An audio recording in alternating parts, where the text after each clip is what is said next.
भारतीय सेना केवल देश की सरहदों की रक्षा के लिए ही नहीं जानी जाती, बल्कि आपदा या दुर्घटना होने पर राहत और बचाव कार्यों को भी बखूबी अंजाम देती है। लेकिन सेना का एक और रूप भी है, वो है आर्मी अपनी ज़रूरतों के मुताबिक इनोवेशंस भी कर रही है।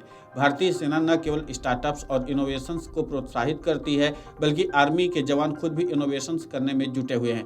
ऑपरेशनल एरिया की ज़रूरतों को देखते हुए सेना ने कई इनोवेशंस किए हैं, जिन्हें हाल ही में लेह में हुई हिमटेक सिंपोजियम में डिस्प्ले किया गया। उनमें से कुछ इनोवेशन ऐसे थे जो न केवल जवानों की जान बचा सकते हैं, बल्कि विदेशी खरीद को भी घटाकर सरकार के करोड़ों अरबों रुपए की बचत भी कर सकते हैं। वहीं कुछ इनोवेशंस को लेकर के देश विदेश की कंपनियों ने भी अपनी रुचि दिखाई है। मैं हूं उस समय लेह में, जहां पे हिमटेक सिंपोजियम चल रहा है। इस सिंपोजियम में देश की कई सारी कंपनियां अपने प्रोडक्ट्स लेके आई हैं जो उन्होंने स्वदेश में ही डेवलप किए हैं, लेकिन इनके साथ ही सेना ने भी अपने इनोवेशंस यहाँ पर प्रदर्शित किए हैं और कई अच्छे ऐसे इनोवेशंस हैं जो शायद जो है कहीं नहीं मिलते हैं देखने के लिए। ऐसा ही एक इनोवेशन है जो माइन डिटेक्टर है, और जो है जब कभी जहाँ पे जो है आतंकवादी कभी ऐसी जो है सुरंग बिछा देते हैं, बारूदी सुरंग बिछा देते हैं जहाँ को ढूंढने में जो है मुश्किल होती है, कई बार जान गंवाने का भी खतरा रहता है, लेकिन ये एक ऑटोमेटिक सिस्टम है जो है इसको डिटेक्ट कर सकता है। हमें इसके बारे में ज़्यादा जानकारी दे रहे हैं लेफ्टिनेंट कर्नल प्रतीक मेहता जी। प्रतीक मेहता जी, आपका अमर उजाला में स्वागत है। हमें बताएं ये कैसे काम कर रहा है सर ये सिस्टम? सिस्टम बहुत सिंपल है। इसमें दुश्मन की माइनफील्ड को ब्रीच करने के लिए हम ये सिस्टम को एम्प्लॉय करते हैं। ये एक्सप्लोसिव ग्रिड सिस्टम है जो कि क्वाड कॉप्टर की मदद से हम माइनफील्ड की अलाइनमेंट पे इसको बिछा देते हैं और पीछे रिमोटली डेनोटेट कर देते हैं इसको WDC की मदद से। उसकी मदद से हमें पूरा 100% ब्रीच मिल जाता है इलाके में। फिर भी अगर हमें मन में शंका है ना रह जाए कि ये ब्रीच सक्सेसफुल हुआ है या नहीं हुआ है, तो हम इस रोवर सिस्टम को उसी अलाइनमेंट के पीछे एम्प्लॉय करते हैं। ये सिस्टम माइन होने से डिटेक्ट करता है और ऑपरेटर को पीछे सिग्नल देता है, जो कि एक लिक्विड को ड्रॉप करता है, जो कि एक फ्लोरेसेंट लिक्विड है जो कि रात में भी चमकेगा। ऐसा होने के बाद वो ऑपरेटर अपना इक्विपमेंट लेके माइन टेप जो उसी अलाइनमेंट के अलॉन्ग बिछ जाता है आएगा और उस माइन को वहाँ से निकाल देगा। इससे एडवांटेज हमें ये मिलता है कि जो काम पहले हम स्टैंडर्ड मेथड से करते थे 100 मीटर्स के लिए, उसमें कम से कम 6 से 7 घंटे का समय लगता था।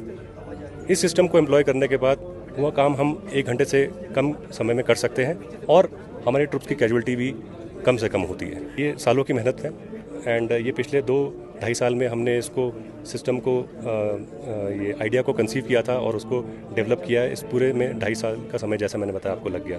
ये सिस्टम में हमने आर्टिफिशियल इंटेलिजेंस से डे और नाइट कैमरा, मतलब दिन में और रात में देने की सुविधा के लिए हमने इसमें ट्रेन किया हुआ है, जिसमें ये ह्यूमन टारगेट को डिटेक्ट कर सकता है। तो जानवरों को या व्हीकल्स को, दोनों को अलग कर देगा, सिर्फ ह्यूमन टारगेट को डिटेक्ट करेगा। इसमें 3 फीचर है। एक मैनुअल मोड है जिसमें ऑपरेटर खुद ही सिस्टम को घुमा सकता है दूर से, रिमोटली, मतलब 10 किलोमीटर 15 किलोमीटर पीछे IB से या LC से पीछे बैठा हुआ है और रिमोटली अपना देख रहा है, और अगर उसको लग रहा है कि कहीं पर दिक्कत है वहाँ फायर कर सकता है। जनरली क्या होता है, जब हम ऑपरेशनल मूव कर रहे हैं या मोबिलाइजेशन कर रहे हैं, इन दैट केस हमारा सरप्राइज इज द मेन। किसी भी ऑपरेशन को सक्सेसफुल करने के लिए सरप्राइज इज मेन थिंग। तो सरप्राइज के लिए हमें गाड़ी के हेडलाइट्स ऑन करना अलाउड नहीं है। सो ड्राइवर्स को इस कठिन माउंटेनियस टेरेन में चलाने में बहुत तकलीफ होती है, तो उसको एक तरीके से असिस्ट करने के लिए हमने दिव्य दृष्टि बनाया है। इसमें क्या है, 2 पार्ट है, एक कैमरा और एक प्रोसेसर पार्ट।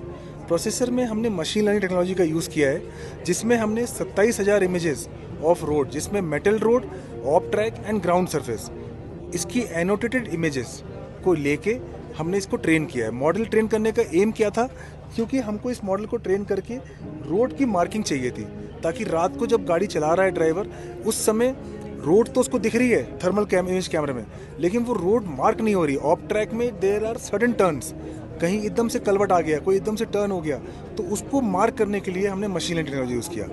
इसमें क्या है कि ये एक डे में है जिसमें हमें को रोड की मार्किंग दिखती है, लेकिन डे नहीं है मेरा मेन एम है नाइट। अभी ड्राइवर को विदाउट हेडलाइट ये स्क्रीन पे दिख रहा है, लेकिन विद द यूज़ ऑफ दृष्टि नाउ आपका ये ऑफ ट्रैक है, जिसमें ये आपको ऐसा व्यू दे रहा है, जिसमें 2 वाइट लाइन से मार्किंग हो गई है रोड की। अब ड्राइवर को सिर्फ और सिर्फ इस वाइट लाइन के बीच में ड्राइव करना है। तो सेम थिंग हमने पहले ट्रायल एंड टेस्ट किए थे, दैट वाज सक्सेसफुल।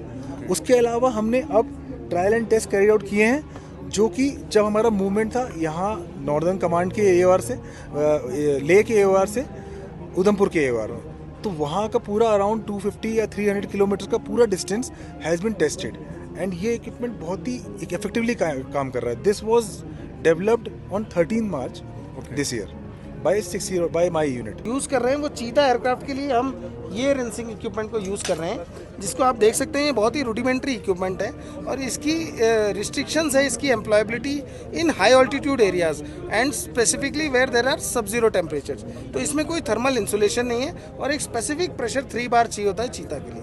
जब हम एलएच की बात करें तो जो एलएच हेप्टर के साथ जो रिंसिंग इक्विपमेंट है वो हम फ्रांस से इंपोर्ट करते हैं at the cost of 23 lakh rupees. उसमें स्पेसिफिक प्रेशर 5 बार वो देता है, परंतु उसमें भी उसके जो रिस्ट्रिक्शंस हैं वो है एम्प्लॉयबिलिटी को लेकर के, जो कि हाई ऑल्टीट्यूड एरियाज़ में, क्योंकि there is no thermal insulation. हमने ये आविष्कार किया है multi aero engine rinsing equipment का, जो एक यूनिवर्सल रिंसिंग इक्विपमेंट है जो एक से ज़्यादा रोटरी विंग प्लेटफॉर्म के एरो इंजन को रिंस करने में काम आता है. सो इसमें हमने ऑस्टेनेटिक स्टील का यूज़ किया है जो नॉन फेराइट स्टील है, 20 लीटर्स कैपेसिटी है. इसे हमने सैंडविच फॉर्म करके थर्मली इंसुलेट कर दिया है और थर्मल रेगुलेशन के लिए हमने नीचे कन्वेक्शन हीटिंग मैकेनिज्म प्रोवाइड किया हुआ है. जो इसकी मोटर और पंप सेटअप है वो इंडिजिनसली डेवलप्ड है. ये पूरा इक्विपमेंट हमने इंडिजिनसली बड़ौदा गुजरात में डेवलप किया है और जो ये मोटर पंप सेटअप है ये -40 to 60 डिग्रीज इसका ऑपरेटिंग रेंज है और इसके वेरिएबल प्रेशर डिलीवरी मैकेनिज्म से हम 3 बार चीता एयरक्राफ्ट के लिए और 5 बार एलएच एयरक्राफ्ट के लिए हम इसमें से जो प्रेशर है वो ले सकते हैं. और इसी के द्वारा अगर इस इक्विपमेंट को हम फॉरवर्ड हेलीपैड्स में प्रोवाइड कर देंगे तो जो हमारे एयरक्राफ्ट्स आते हैं, चाहे वो चीता हो चाहे एलएच हो, उनके एरो इंजन की हम रिंसिंग कर सकेंगे. और ये पूरा इक्विपमेंट जो है मात्र 75,000 रुपीज़ में हमने डेवलप किया है. ये एक रिमोट कंट्रोल्ड UGV है जो कि पानी और सतह दोनों में चल जाता है और ये इससे रिमोटली आप वेपन भी फायर कर सकते हो, रिमोटली सर्वेलेंस भी आप कर सकते हैं और इसको अगर ज़रूरत पड़े तो ये माउंट को हटा के लॉजिस्टिक्स भी कैरी किया जा सकता है. तो ये एक मल्टी यूटिलिटी व्हीकल है जो कि अगर आप लेह लद्दाख के एरिया में आप पेंगोक्सो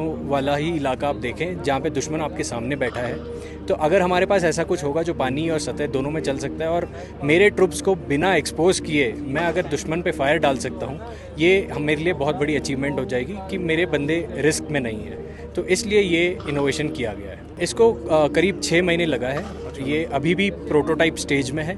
इसको और डेवलपमेंट की ज़रूरत है जिस पे हम काम कर रहे हैं और एक बार ये फुली फंक्शनल हो जाएगा. इसके ट्रायल्स हो चुके हैं. इसके ट्रायल्स के वीडियो आप पीछे देख सकते हैं. It is operationally active now जो हमारे यूनिट लोकेशन में हम कर रहे हैं. बट इसको कमर्शियल स्केल पे, लार्ज स्केल पे, बड़े आर्मी लेवल पे करने के लिए इसको और थोड़े अपग्रेडेशन की ज़रूरत है जिस पे हम काम कर रहे हैं. As of now 5 kilometre range तक काम कर सकता है. तो 5 किलोमीटर तक मैं दुश्मन पर कारगर फायर अपने बंकर के अंदर बैठे बैठे ही मैं फायर डाल सकता हूँ. इसके जो 2 पॉन्टून्स लगे हैं आगे और पीछे जो इसको फ्लोटेशन में हेल्प करते हैं, उसके अलावा भी जो चारों टायर्स हैं ये ट्यूबलेस हैं. तो अगर पॉन्टून्स पे भी कुछ हो जाता है तो ट्यूबलेस टायर्स भी इसको फ्लोटेशन में असिस्ट करते हैं. तो इसके फ्लोटेशन कैपेबिलिटी पे कोई असर नहीं पड़ेगा. दूसरी रही इसकी बात सर्किटरी की, जो इसके अंदर जो सर्किटरी है इसको हमने बुलेट प्रूफ केसिंग किया हुआ है अंदर.